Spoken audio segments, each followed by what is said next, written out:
আসসালামু আলাইকুম আমার সুপ্রিয় শিক্ষার্থীরা, তোমরা নিশ্চয়ই ভালো আছো। ঢাকা রেসিডেন্সিয়াল মডেল কলেজের একাদশ শ্রেণীর মানবিক শাখার ইসলামী ইতিহাস ও সংস্কৃতি বিষয়ে আজকের ক্লাসে সবাইকে স্বাগতম।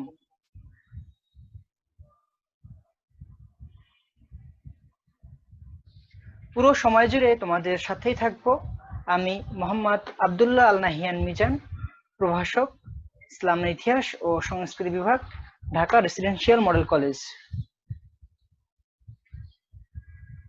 তোমরা ইতোমধ্যে ক্লাস 11 এর ইসলামের ইতিহাস সংস্কৃতি প্রথম পত্রের সকল অধ্যায় পড়েছ, তোমাদের সকল অধ্যায় পড়ানো হয়েছে। তবে আমরা আজকের ক্লাসের মাধ্যমে প্রত্যেক অধ্যায়ের রিভিউ ক্লাস নিব। আজকের পাঠ হিসেবে থাকবে প্রথম অধ্যায় প্রাক ইসলামী আরব বা প্রি ইসলামী আরাবিয়া।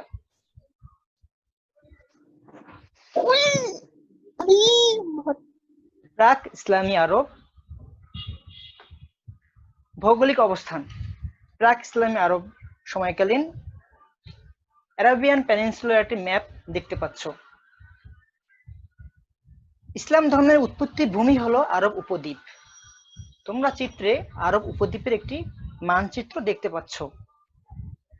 আরব উপদ্বীপের অবস্থান এশিয়া মহাদেশের দক্ষিণ পশ্চিমে।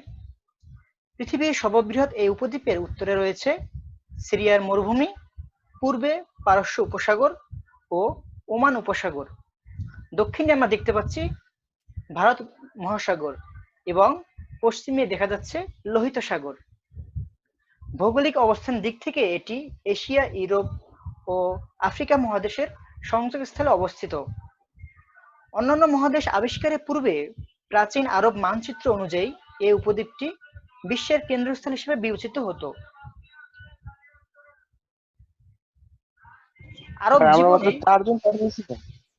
আরব জীবনে ভূপ্রকৃতির প্রভাব। তোমরা এখন যেটা দেখতে পাচ্ছ, আমরা এখন যেটা জানবো আরব জীবনের প্রকৃতির প্রভাব সম্পর্কে। আরব উপদ্বীপের বৈচিত্র্যময় ভৌগোলিক অবস্থান এবং আবহাওয়া এর অধিবাসীদের জীবনযাত্রায়, দৈহিক ও মানসিক গঠনে, চরিত্র রূপায়ণে, সামাজিক আচার আচরণে, ধর্মীয় চেতনা ও রাজনৈতিক জীবন দর্শনে ব্যাপক প্রভাব বিস্তার করেছে। এরপরে আমরা জানবো মিশরকে নীল নদের দান বলা হয় কেন।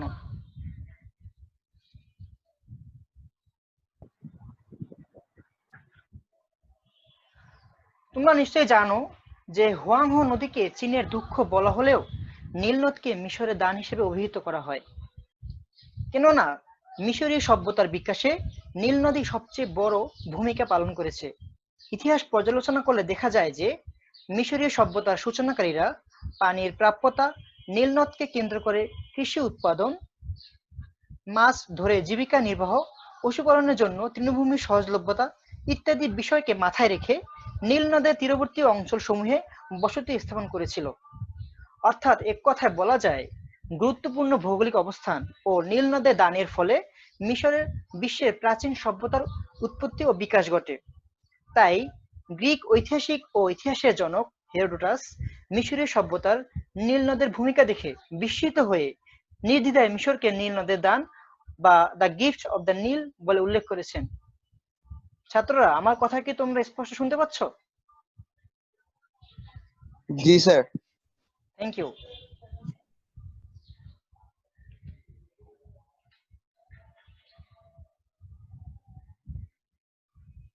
প্রথম গণতান্ত্রিক রাষ্ট্র গ্রিস। তোমরা নিশ্চয়ই জানো যে গ্রিসকে প্রথম গণতান্ত্রিক রাষ্ট্র বলা হয়। কেন বলা হয়?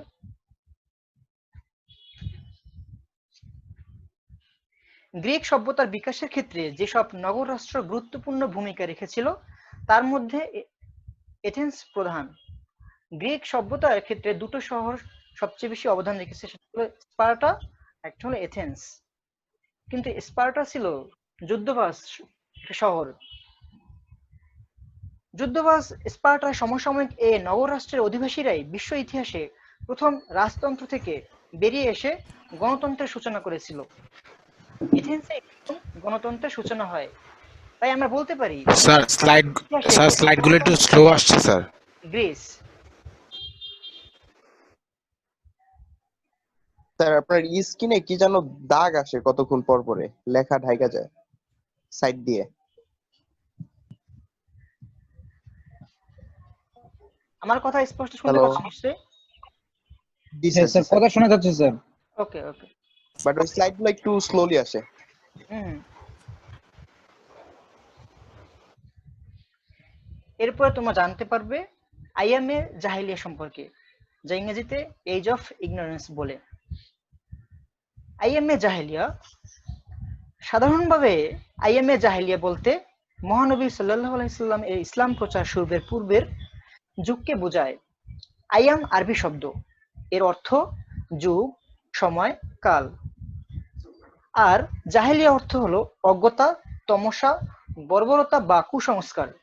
সুতরাং আইএমএ জাহেলিয়া অর্থ অজ্ঞতার যুগ বা তমসার যুগ। ইংরেজিতে একে এজ অফ ইগনোরেন্স বলে।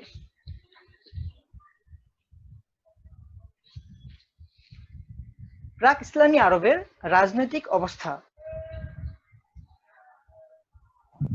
প্রাক ইসলামী যুগে আরবের রাজনৈতিক অবস্থা অত্যন্ত শোচনীয় ও নৈরাশ্যজনক ছিল।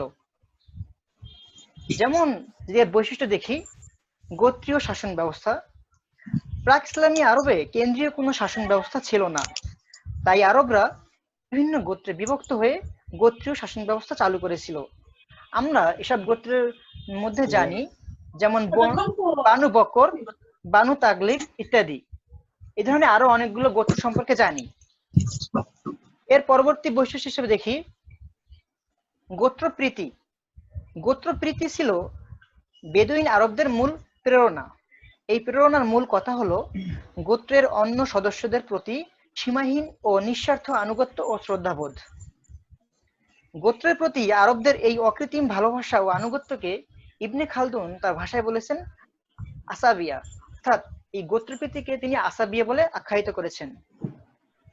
এ সময়ে সদস্যদের উপর গোত্রের দাবি এতই প্রবল ছিল যে গোত্রের প্রয়োজনে কোনো স্বামী তার স্ত্রীকেও ত্যাগ করতে পারত। শেখ বা গোত্র প্রদান। ইসলাম পূর্ব যুগে আরবের প্রত্যেক গোত্রে একজন দলপতি থাকত, তাকে শেখ বলা হতো। বয়স, বীরত্ব, বিচক্ষণতা, অর্থনৈতিক সচ্ছলতা ইত্যাদি বিষয় বিবেচনা করে শেখ মনোনয়ন করা হতো। শেখের কোনো নির্দিষ্ট মেয়াদকাল ছিল না। আল মালা বা মন্ত্রণা সভা। বর্তমান সংসদ ভবনে আমাদের বর্তমান যে সরকার, আমাদের যে পদ্ধতি, আমাদের যে মন্ত্রিসভা রয়েছে, তেমনি প্রাচীন আরবেও, প্রাক ইসলামী আরবেও আল মালা বা মন্ত্রণা সভা ছিল। ইসলাম পূর্বে আরবে আল মালা নামে একটি রাজনৈতিক সংগঠন বা মন্ত্রণা সভা ছিল। এই পরিষদ মক্কার বিবদমান গোত্রগুলোর মধ্যে ভারসাম্য রক্ষার চেষ্টা করত। এর উদ্দেশ্য ছিল শান্তি শৃঙ্খলা বজায় রাখা, গোত্রীয় ভারসাম্য রক্ষা করা এবং মৈত্রী ও সদ্ভাব তৈরি করা। তবে এ পরিষদের কোনো নির্বাহী ক্ষমতা ছিল না। বিচার ব্যবস্থা। সরকার কাঠামো বা শাসন পদ্ধতি সম্বন্ধে আরবরা পুরোপুরি অজ্ঞ থাকায় তাদের মধ্যে কোনো সুষ্ঠু বিচার ব্যবস্থা ছিল না। অর্থাৎ আরবে তখন সর্বত্রই জোর যার মুল্লুক তার, মানে মাইট ইজ রাইট নীতি প্রচলন ছিল।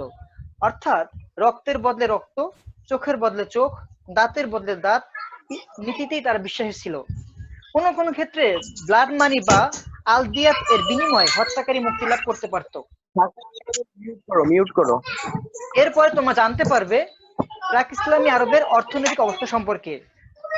প্রাক ইসলামী আরবের অর্থনৈতিক যদি আমরা বৈশিষ্ট্য দেখা যায় যে আরবদের জীবিকার উপায় ছিল পশুপালন, লুটতরাজ, সুদের ব্যবসা, ব্যবসা বাণিজ্য এবং শিল্প। মরুময় ও অনুর্বর আরব ছিল কৃষিকাজে অনুপযোগী, ফলে সেখানকার অর্থনৈতিক অবস্থা ভালো ছিল না। ফলে দেখা যায় তারা পশুপালন, লুটতরাজ, সুদ ব্যবসা, ব্যবসা বাণিজ্য এবং শিল্পের ক্ষেত্রে তাদের অর্থনৈতিক অবস্থা ছিল। জাহিলিয়া যুগে এক শ্রেণীর লোক দেবদেবীর মূর্তি তৈরির পেশায় নিয়োজিত ছিল, যারা মূর্তি ও ভাস্কর্য নির্মাণে দক্ষ ছিল। এছাড়াও নিত্য ব্যবহৃত জিনিসের চাহিদা পূরণের জন্য কিছু ক্ষুদ্র শিল্পেরও বিকাশ ঘটেছিল। প্রাক ইসলামী আরবের সামাজিক অবস্থা। প্রাক ইসলামী সাকিব যুগে মিউট আরবের করো। আচ্ছা। প্রাক ইসলামী যুগে আরবের সামাজিক ও নৈতিক জীবন ছিল কলুষিত ও হতাশাব্যঞ্জক। আমরা দেখতে পাই তখন সমাজে ছিল শ্রেণী বিভাজন, অর্থাৎ আরব জনগোষ্ঠী মূলত দুটি শ্রেণীতে বিভক্ত ছিল। একটি হলো যাযাবার বেদুইন, আর অন্যটি হলো শহরের স্থায়ী বাসিন্দা। এরপর আমরা দেখতে পাই অন্যায় অবিচার। ইসলাম পূর্ব যুগে আরবে পাপাচার, কুসংস্কার, অন্যায় অবিচার সমাজকে কলুষিত করেছিল। এ সময় মদ পান, জুয়া খেলা এবং সুদ ও নারী সঙ্গ ছিল তাদের কাছে নিত্য নৈমিত্তিক ব্যাপার। এবং সবচেয়ে বড় বৈশিষ্ট্য হলো যে প্রাক ইসলামী আরবে কন্যা সন্তান হত্যা করা ছিল একেবারে স্বাভাবিক ব্যাপার। অর্থাৎ ইসলাম পূর্ব আরবে কন্যা সন্তান জন্ম দেওয়া ছিল অত্যন্ত লজ্জাকর একটা ব্যাপার। অনেক পিতা লজ্জার ভয়ে কন্যা সন্তানকে জীবন্ত কবর দিত। অনেকে দারিদ্র্যের ভয়ে কন্যা সন্তানকে জীবন্ত কবর দিতেও কুণ্ঠাবোধ করতো না। বিশেষ করে বনু কুরাইশ ও বনু তামিম গোত্রের লোকেরা কন্যা সন্তানকে হত্যা করে গর্ববোধ করত। এবং সে সময় দেখা যায় যে দাস দাসীদের করুণ অবস্থা ছিল। দাস দাসীদের জীবন নির্ভর করত তার মালিকের উপর। এবং নৈতিক অবক্ষয়, যে ইসলাম পূর্ব আরব ছিল নৈতিক ও সামাজিক অবক্ষয় পরিপূর্ণ। সে সময় দেখা যায় যে পরনিন্দা, পরশ্রীকাতরতা, আভিজাত্যে দম্ভ, নারী হরণ, চুরি, ধর্ষণ, মদ পান, খুন, এসব কাজই তারা বেশ প্রচলিত ছিল। কৌলিন্য প্রথা, আমরা যেরকম ভারতীয় উপমহাদেশে কৌলিন্য প্রথা দেখি, তেমনি আরব সমাজে কৌলিন্য প্রথা ছিল। অর্থাৎ আরবদের মধ্যে বংশ গৌরব, বীরত্ব, শৌর্য, বীর্য নিয়ে সর্বদাই দ্বন্দ্ব, কলহ লেগে থাকতো।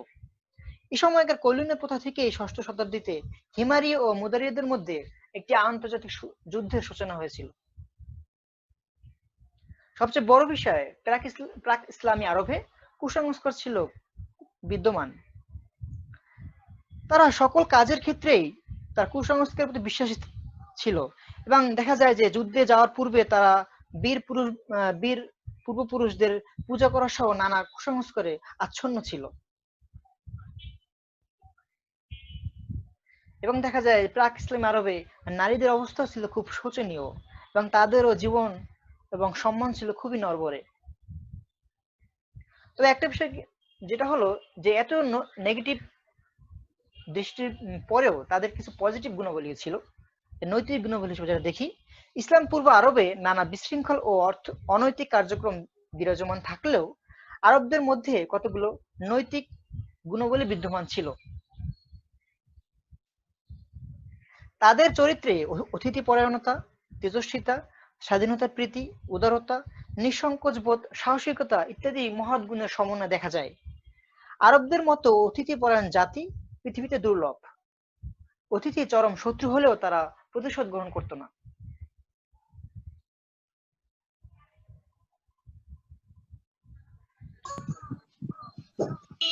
এরপর তোমরা জানতে পারবে প্রাক ইসলামী আরবের সাংস্কৃতিক অবস্থা সম্পর্কে। প্রাক ইসলামী যুগে আরবরা সাহিত্য চর্চায় বিশেষ খ্যাতি অর্জন করে। এই সময় অনেকেই কাসিদা বা গীতিকাব্য রচিত হয়। নিজ বংশের গৌরবগাথা ও বিভিন্ন যুদ্ধের কাহিনী নিয়ে এসব গীতিকাব্য রচিত হতো।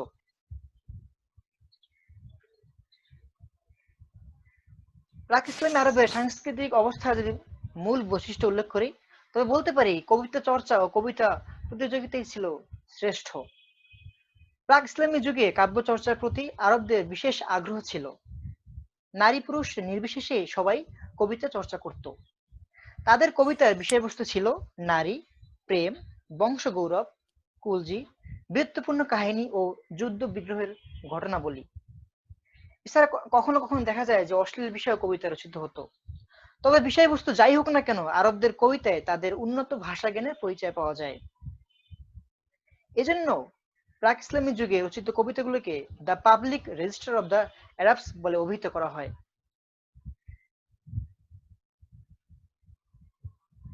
গদ্য রচনা ও প্রবাদ বাক্য। তৎকালীন আরব সমাজে গীতিকাব্যের তুলনায় গদ্য রচনা ও প্রবাদ বাক্য অপ্রতুল ছিল। সে সময় জনপ্রিয় কয়েকটি প্রবাদ বাক্য ছিল: মানুষের সৌন্দর্য তার জিহ্বার বাচনশীলতার মধ্যে নিহিত। আরবদের মধ্যে প্রচলিত ছিল যে বুদ্ধিমত্তা তিনটি বস্তুর উপর রয়েছে: ফরাসিদের মগজে, চীনাদের হাতে আর আরবদের জিহ্বায়। উকাজ মিলা ও সাবা মুআল্লাকাত। প্রাক ইসলামী যুগে আরবদের সাংস্কৃতিক জীবনে উকাজ মেলার বিশেষ গুরুত্ব ছিল। প্রতি বছর হজের মৌসুমে মক্কার খুব নিকটে অবস্থিত উকাজ নামক স্থানে এই মেলা বসত। উকাজ মেলায় স্থানীয় বিভিন্ন পণ্যদ্রব্যের পাশাপাশি অনেক বিদেশি পণ্য প্রদর্শিত হতো। তবে উকাজ মেলার সবচেয়ে গুরুত্বপূর্ণ বিষয় ছিল কাব্য প্রতিযোগিতা। বিভিন্ন কবিরা এই প্রতিযোগিতায় অংশগ্রহণ করে স্বরচিত কবিতা আবৃত্তি করতেন। বিচারকদের রায়ে শ্রেষ্ঠ কবিকে পুরস্কার দেওয়া হতো। প্রতিযোগিতার সেরা হিসেবে বিবেচিত 7টি কবিতা সোনালী হরফে লিখে কাবা ঘরের দেয়ালে ঝুলিয়ে রাখা হতো। এইরূপ 7টি কবিতা একত্রে সাবা মুআল্লাকাত নামে পরিচিত। ঐতিহাসিক পিকেটি তিনি উকাজ মেলাকে একাডেমিক ফ্র্যাঞ্চাইজ বলে অভিহিত করেছেন। আরবি ভাষা জাহিলিয়া যুগেও খুব সমৃদ্ধ ছিল। মধ্যযুগে বহু শতাব্দী কাল ধরে এই আরবি ভাষা সভ্য জগতের শিক্ষা, সংস্কৃতি এবং উন্নতির একমাত্র মাধ্যম ছিল। এরপর যদি দেখি আরবদের সৃজনশীল প্রতিভা। প্রাক ইসলামী যুগে আরবরা অসাধারণ সৃজনশীলতা ও প্রখর স্মৃতিশক্তির অধিকারী ছিল। তারা খুবই পারদর্শী ছিল এবং 100 পূর্বপুরুষের নাম মুখস্থ বলতে পারত।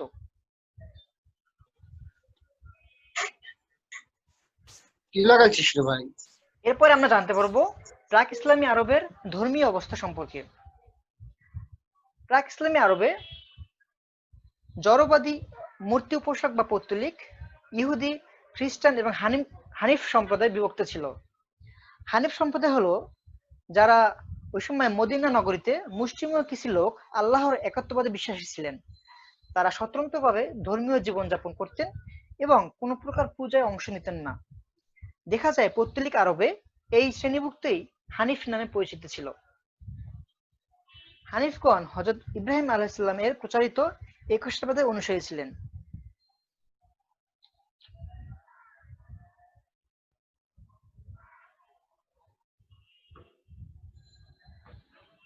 তো দেখি আমরা প্রাক ইসলামী আরবের ধর্মীয় অবস্থা।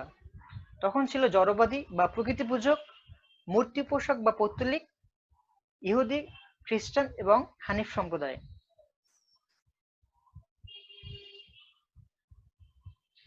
হায়ারোগ্লিফিক কি? হায়ারোগ্লিফিক বলতে তোমরা কি বুঝো? মিশরীয়দের উদ্ভাবিত লিখন পদ্ধতি হায়ারোগ্লিফিক নামে পরিচিত। গ্রিক ভাষা থেকে আসা এই শব্দটি অর্থ পবিত্র লিপি। এটি ছিল একটি লিখিত ভাষা। হায়ারোগ্লিফিক লিখন পদ্ধতিতে নানা প্রকার দ্রব্যের ছবি আঁকা থাকতো। এ থেকে জিনিসগুলোর পরিচয় ও নাম জানা সম্ভব হতো। প্রায় 750টি চিত্রলিপি চিহ্ন দিয়ে এই প্রাচীন মিশরীয় লিপি পদ্ধতি তৈরি হয়েছিল। তোমরা নিশ্চয়ই জেনে থাকবে যে প্রাচীন সভ্যতাগুলোর মধ্যে সবচেয়ে প্রাচীন হলো মিশরীয় সভ্যতা।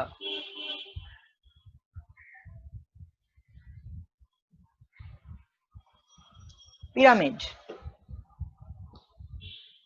মিশরীয়দের শ্রেষ্ঠ স্থাপত্যিক নিদর্শন হলো পিরামিড। গ্রিক ভাষায় পিরামিড শব্দের অর্থ খুব উঁচু।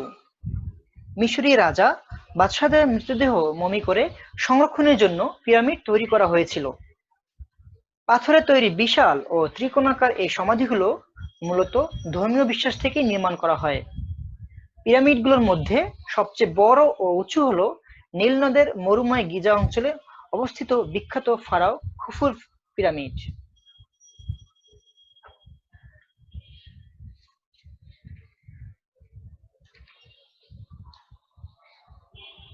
এরপরে তোমরা আরেকটা বিষয় জানবে।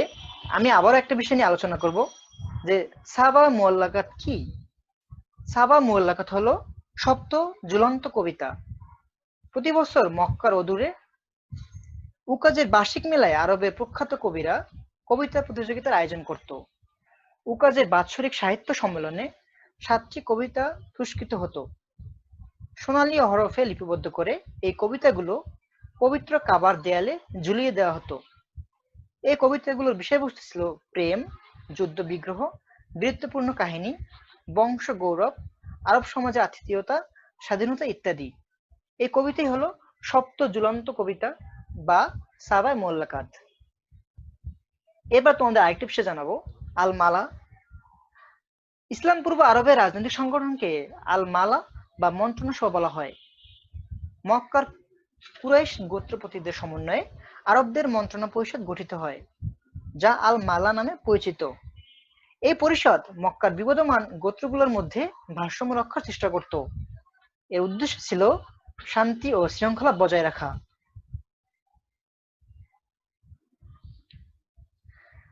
এবং গোত্রীয় ভারসাম্য রক্ষা করা, মৈত্রী ও সদ্ভাব কায়েম করা। এর বিভিন্ন দপ্তরের মধ্যে বিশেষভাবে উল্লেখযোগ্য ছিল রিফাদা, যারা তীর্থযাত্রীদের জন্য রসদ সরবরাহ করত। এবার একটা ছিল সিকা, তীর্থযাত্রীদের জন্য যারা পানি সরবরাহ করত।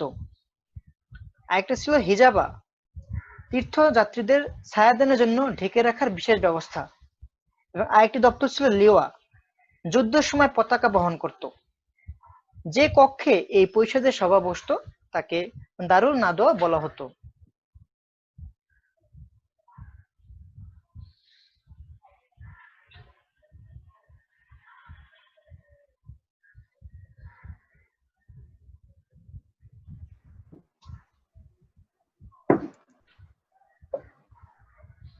আমার সুপ্রিয় ছাত্ররা, আমি ইতিমধ্যে যতক্ষণ তোমাদেরকে বলেছি, তোমরা কি সবাই তা বুঝতে পেরেছো? আমার কথাগুলো জি কি স্যার, তোমরা বুঝতে সবাই শুনতে পেরেছি। পাচ্ছ? জি স্যার। আমরা আজকের ক্লাসের মধ্যে আমাদের ইসলাম ইতিহাস প্রথম পত্রের প্রথম অধ্যায় থেকে বিশেষ গুরুত্বপূর্ণ বিষয়গুলো নিয়ে রিভিউ ক্লাস নেওয়ার চেষ্টা করেছি।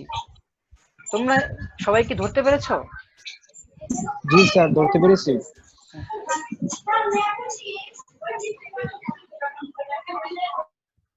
মিউট কর, যে কথা বলবি সে আনমিউট কর, আর যে কথা বলবি না মিউট কর।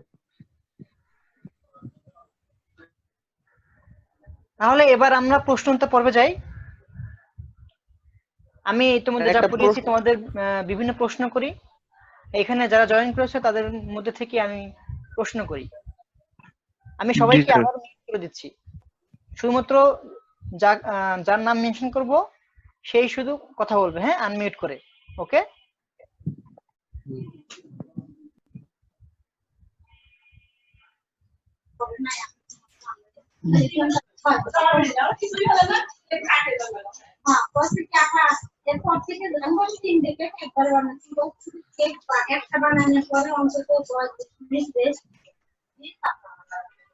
আচ্ছা, এখানে আমার প্রথম প্রশ্ন, জাহাজ বলা হয় কেন?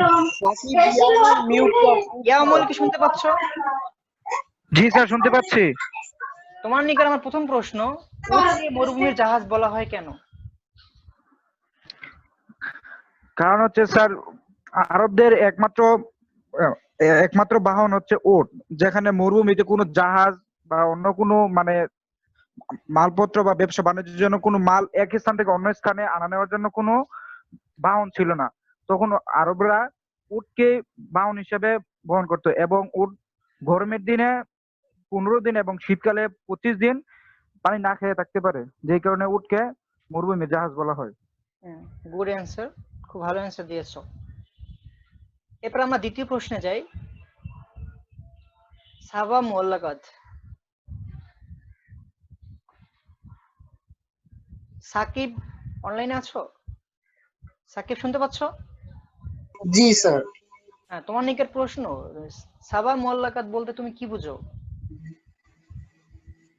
তুমি আনমিউট করে দাও। স্যার এটা তো,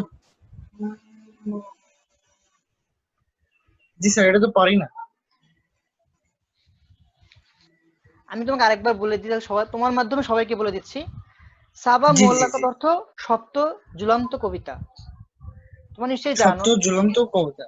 হ্যাঁ, তোমরা নিশ্চয়ই জানো যে প্রাক ইসলাম আরবে যে সাংস্কৃতিক কিছু যে বৈশিষ্ট্য ছিল, তার মধ্যে আমরা দেখতে পাই জি।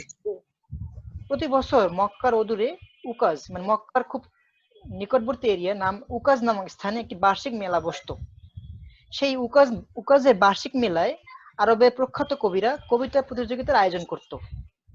উকাজের বাৎসরিক সাহিত্য সম্মেলনে 7টি কবিতা পুরস্কৃত হতো।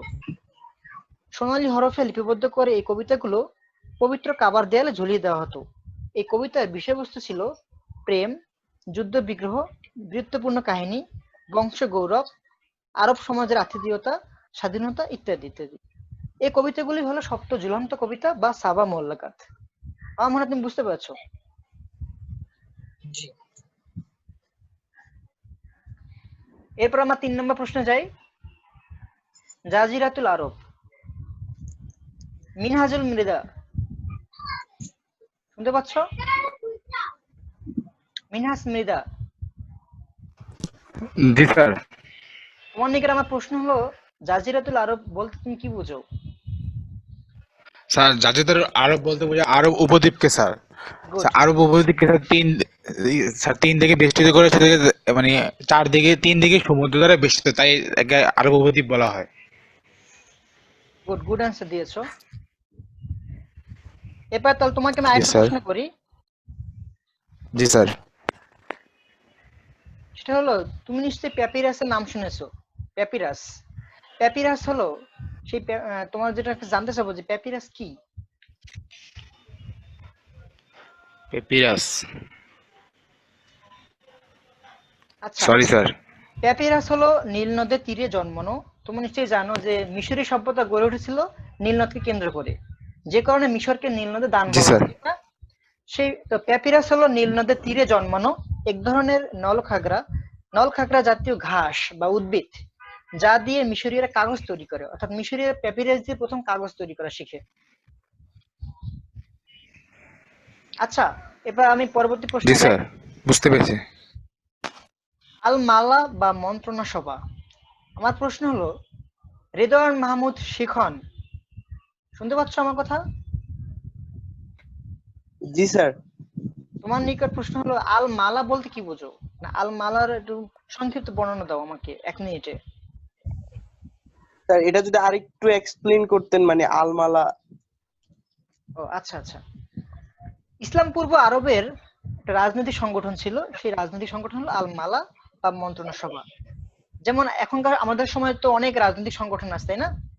তেমনি জি ইসলাম স্যার। পূর্ব আরবেও অনেক অনেক না মানে একটি রাজনৈতিক সংগঠন ছিল, যার নাম মাল আল মালা বা মন্ত্রণা সভা। মক্কার জি স্যার। কুরাইশ গোত্রপতিদের সমন্বয়ে, যারা, তোমরা নিশ্চয়ই জানো যে মক্কার অনেকগুলো গোত্র ছিল, তাই না? গোত্রভিত্তিক সমাজ ছিল। তো প্রত্যেক গোত্রের একজন গোত্র প্রধান থাকতো। তো মক্কার এসব কুরাইশ গোত্রপতিদের সমন্বয়ে আরবদের মন্ত্রণা পরিষদ গঠিত হতো। এই পরিষদ মক্কার বিবদমান গোত্রগুলোর মধ্যে ভারসাম্য রক্ষার চেষ্টা করত। এর উদ্দেশ্য ছিল শান্তি ও শৃঙ্খলা বজায় রাখা, গোত্রীয় ভারসাম্য রক্ষা করা এবং মৈত্রী ও সদ্ভাব কায়েম করা। এবং তোমরা জানো আল মালা বা এই রাজনৈতিক সংগঠনের কয়েকটি দপ্তর ছিল। তার মধ্যে কয়েকটা আছে রিফাদা, সিকায়া, হিজাবা এবং লিওয়া। রিফাদা মানে হলো যারা তীর্থযাত্রীদের জন্য রসদ সরবরাহ করত, আর সিকায়া অর্থ হলো তীর্থযাত্রীদের জন্য পানীয় সরবরাহ করত, আর হিজাবা অর্থ হলো তীর্থযাত্রীদের ছায়াদানের জন্য ডেকে রাখার বিশেষ ব্যবস্থা করত। আর যারা লিওয়া পরিষদে ছিল, যুদ্ধের সময় পতাকা বহন করত। জি স্যার। বুঝতে পেরেছো? জি ওকে, স্যার। এরপর পরবর্তী প্রশ্নে যাই।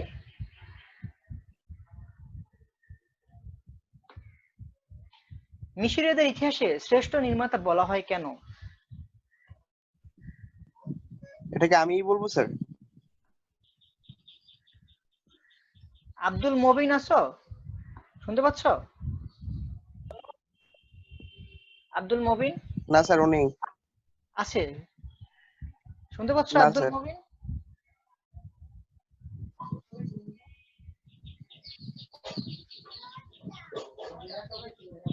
ওকে, S K Abrar Hossain,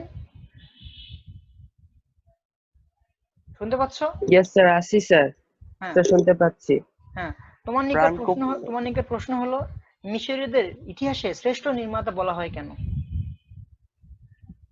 sir মিশরীয়দের ইতিহাসে শ্রেষ্ঠ নির্মাতা বলা হয় কারণ স্যার ওদের স্যার স্থাপত্য শিল্পে ওদের অনেক অবদান আছে। যেমন হচ্ছে এই পিরামিড, সেই প্রাচীন আমলে পিরামিড যেভাবে ওরা তৈরি করতো, তারপরে ধর্ম মন্দির, তারপরে হচ্ছে স্যার ভাস্কর্য, চিত্রকলা, কারুশিল্প, এগুলাতে স্যার যেমন হচ্ছে ধর্ম মন্দির যে স্ফিংস মানে ওই যে মূর্তি, যেটা এই যে কি বলে এটাকে, মানুষের মতো মাথা আর সিংহের মতো বাকি অংশ। তারপরে হচ্ছে স্যার পিরামিড যে তৈরি করতে স্যার পিরামিড হচ্ছে স্যার মানে এই তো এইগুলা পিরামিড, ধর্ম মন্দির, ভাস্কর্য, চিত্রকলা, কারুশিল্প তখন অনেক নিখুঁত ভাবে তারা তৈরি করতো, যদিও সেটা অনেক প্রাচীন আমল ছিল, প্রযুক্তি বা সুযোগ ব্যবস্থা সেরকম ছিল না। তারপরে তারা খুবই নিখুঁত ভাবে সুন্দরভাবে এগুলা তৈরি করতো, এবং মানে সেগুলা আজও এখনো টিকে আছে সবার মাঝে। এই কারণে স্যার তাদেরকে যে শ্রেষ্ঠ কারণে নির্মাতা। মিশরীয়দের ইতিহাসে শ্রেষ্ঠ নির্মাতা বলা হয়। Good answer. Thank you sir. এরপরে আহ রিদওয়ান মাহমুদ শিখন, শুনতে পাচ্ছ? ওকে। মুস্তারিফ বিন শফিক, জি স্যার, শুনছি, জি স্যার। শুনতে পাচ্ছি স্যার। তুমি কি হায়ারোগ্লিফিক সম্পর্কে নিশ্চয়ই জানো? জি স্যার। এ বিষয়ে স্যার তুমি কি এটা হলো স্যার, বুঝতে পারো? জি স্যার, এটা স্যার মিশরীয়দের উদ্ভাবিত একটি লেখা পদ্ধতি স্যার, যেটাকে মানে তারা উদ্ভব করেছিল, এবং এটা একটা লিখিত ভাষা ছিল। এটা স্যার 750টি লিখিত ভাষা চিহ্নিত, হ্যাঁ 750টা ছিল, এর লিখিত চিহ্ন ছিল 750টা। আর এটা ফার্স্টে প্রথম দিকে ছিল হলো অক্ষর চিত্রভিত্তিক ছিল, তারপরের দিকে হলো অক্ষর ভিত্তিক করা হয়েছিল, তারপরের দিকে বর্ণ ভিত্তিক করা হয়েছিল। বিষয়টা হলো প্রথম দিকে, হায়ারোগ্লিফিক হলো বলা হয় পবিত্র লিপি। এটা গ্রিক ভাষায় এর জি অর্থ স্যার, হলো পবিত্র লিপি। অর্থপবিত্র লিপি, হ্যাঁ, বা হায়ারোগ্লিফিক হলো লিখিত ভাষা। চিত্রভিত্তিক লিপি, যেখানে দেখা যায় যে 750 ধরনের চিত্র দিয়ে বিভিন্ন জি ভাষা স্যার, প্রকাশ চিত্র করা হতো। দিয়ে হুম, করা হতো, হ্যাঁ। ওকে, ধন্যবাদ তোমাকে। এরপরে আমরা আরেকটা বিষয় সম্পর্কে জানবো, যে প্রথম অধ্যায় থেকে যে সেটা হলো যে জাজিরাতুল আরব, যে তোমরা যেটা জিজ্ঞেস করেছিলাম মিনাসকে, যে জাজিরাতুল আরব। জাজিরা হলো আরবি শব্দ, এর শাব্দিক অর্থ হলো দ্বীপ বা উপদ্বীপ। আর আরব হলো একটি ভূখণ্ডের নাম, তাই জাজিরাতুল আরব বলতে আরব উপদ্বীপকে বোঝায়। হুম। এরপরে এখান থেকে আরেকটা বিষয় হলো যে গোত্রপ্রীতি আরবদের। বিশিষ্ট সমাজবিজ্ঞানী ঐতিহাসিক ইবনে খালদুন তার বিখ্যাত গ্রন্থে আল মুকাদ্দিমা দ্বিতীয় অধ্যায়ে যাযাবার বা বেদুইন সমাজে আলোচনা প্রসঙ্গে তিনি এই আরবদের এই গোত্রপ্রীতিকে আসাবিয়া নামে উল্লেখ করেছেন। হ্যাঁ। এরপর দেখো, তোমরা আমরা যে প্রাচীন সভ্যতাগুলো সম্পর্কে জানি, কি কি সেগুলো? মিশরীয় সভ্যতা, তাই না? আর একটা আছে তোমার মেসোপটেমিয়া সভ্যতা, কিংবা সিন্ধু সভ্যতা, এসব সম্পর্কে আমরা জানি। আচ্ছা, মেসোপটেমিয়া সভ্যতা কি? মেসোপটেমিয়া হলো একটি গ্রিক শব্দ যার অর্থ দুই নদীর মধ্যবর্তী ভূমি। হ্যাঁ, আনুমানিক খ্রিস্টপূর্ব 5000 অব্দে আধুনিক ইরাকের টাইগ্রিস ও ইউফ্রেটিস নদীর অববাহিকে পর্যায়ক্রমে কয়েকটি সভ্যতার উন্মেষ হয়। আসলে মেসোপটেমিয়া সভ্যতার ভিতরে উল্লেখযোগ্য কয়েকটি সভ্যতা হলো সুমেরীয় সভ্যতা, ব্যাবিলনীয় সভ্যতা, আসিরীয় সভ্যতা এবং ক্যালডীয় সভ্যতা। হুম। আমরা পরবর্তী প্রশ্নে যাই। The public register of the Arabs বলতে কি বুঝো? কে পারবে?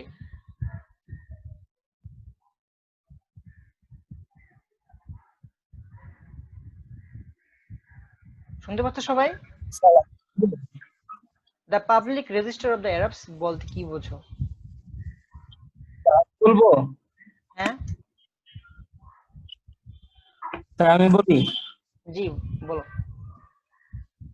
Sir, public register of the Arabs বলতে সাধারণত আরবদের যে তৎকালীন প্রাক ইসলামিক আরবে তারা যে কবিতা রচনা করতো, সেগুলোতে তাদের প্রাত্যহিক জীবন আচরণ বা তাদের জীবনটা তারা যেভাবে কাটাইতো ওই সব ঘটনাগুলো ওখানে উল্লেখ থাকতো। এজন্য পিকে হিট্টি তার গ্রন্থের মধ্যে তার আরবদের এই কবিতাগুলোকে তার public register of the Arabs বলে অভিহিত করেছেন।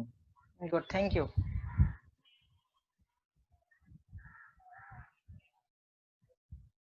আমরা উকাজ মেলা সম্পর্কে ইতিমধ্যে জানছি, তাই না?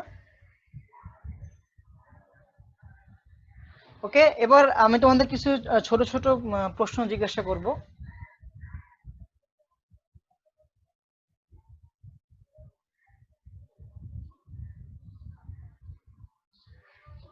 সেটা আমার প্রথম প্রশ্ন, পিরামিড কি? সাকিব? হচ্ছে সমাধিসৌধ। পিরামিড হলো প্রাচীন হ্যাঁ, পিরামিড হলো ফারাওদের মৃতদেহ মমি করে সংরক্ষণ ও নিরাপত্তার জন্য প্রাচীন মিশরীয়রা পাথর কেটে কেটে ত্রিভুজাকৃতির প্রকাণ্ড যে সৌধ নির্মাণ করত, তাই পিরামিড, তাই না?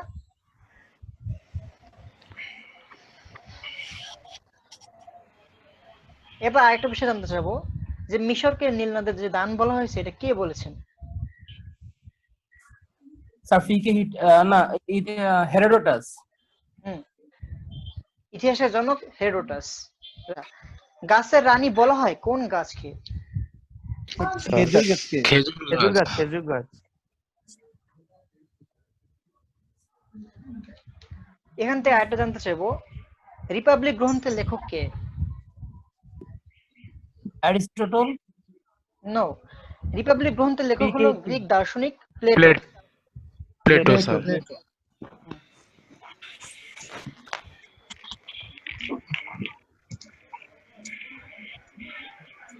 সর্বশেষ প্রশ্ন, প্রাক ইসলামী আরবের একেশ্বরবাদী সম্প্রদায় ছিল, একেশ্বরবাদী যারা এক ঈশ্বরে বিশ্বাস করত, যারা হানাফি। হানিফ সম্প্রদায় ছিল। তাদেরকে কি সম্প্রদায় বলা হতো?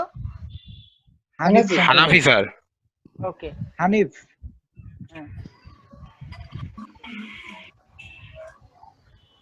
তো আজকের ক্লাসে আমরা প্রথম অধ্যায় থেকে একটা রিভিউ করার চেষ্টা করেছি, যে আমরা যতগুলো ক্লাস পাবো আমরা জুম ক্লাসের মাধ্যমে পুরো বইয়ের বার্ষিক পরীক্ষা সিলেবাস অনুযায়ী সম্পূর্ণ বই প্রথম অধ্যায় থেকে সর্বশেষ অধ্যায় পর্যন্ত। তো আজকের ক্লাসে আমরা প্রথম অধ্যায়ের উপর একটা রিভিউ ক্লাস নিয়েছি।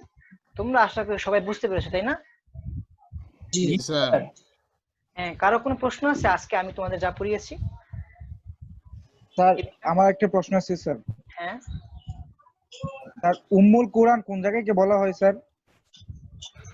স্যার আর 1 মিনিট আছে স্যার। স্যার উম্মুল কুরআন কোন জায়গায় বলা হয়? মক্কা নগরীকে বলা হয়। জি স্যার। আচ্ছা, তোমাদের আজকের ক্লাসে শেষে এরপরের ক্লাসে আমি তোমাদের তৃতীয় অধ্যায় নিয়ে ক্লাস করব। হ্যাঁ, পরবর্তী রিভিউ ক্লাসে তৃতীয় অধ্যায় নিয়ে ক্লাস করব, ঠিক আছে? পরবর্তী ক্লাসে তৃতীয় অধ্যায়ের উপর ভালো প্রিপারেশন নিয়ে রাখবে। হ্যাঁ, এবং যিনি ম্যাডাম আছেন তিনি তোমাদের দ্বিতীয় অধ্যায় নিয়ে ক্লাস করবেন। ওকে, তো আজকের ক্লাসে আমরা এখানে শেষ করতে পারি। সবাই নিশ্চয়ই ভালো থাকো এবং বাড়িতে থাকো। সাবধানে থাকবেন স্যার। জি স্যার। স্যার